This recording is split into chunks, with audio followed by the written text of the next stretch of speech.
গরম! মা, টিউশন থেকে চলে এলাম। পাখিমা, তুই চলে আসলি?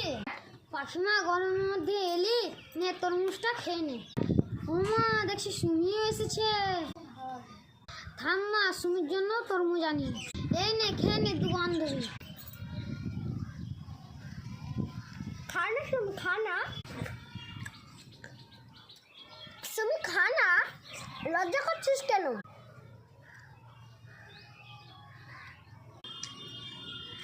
লজ্জা করিস না, আমার মতো করে খানা। থাম, তোর জন্য ফ্রিজ থেকে ঠান্ডা জল আনি। সবাই তো চলে গেছে, এখন কেউ নেই, খুবই খিদে লেগেছে, এবার ইচ্ছা মতো খেয়ে নি।